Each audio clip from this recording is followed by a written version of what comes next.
делает много разных дел. После стирки простыни белые как мел.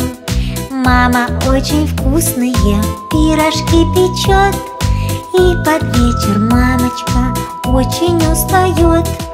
Я любимой мамочке помогу в быту, я посуду вымою, крошки подмету, маленькие капельки вытру у плиты, и на подоконнике я полью цветы.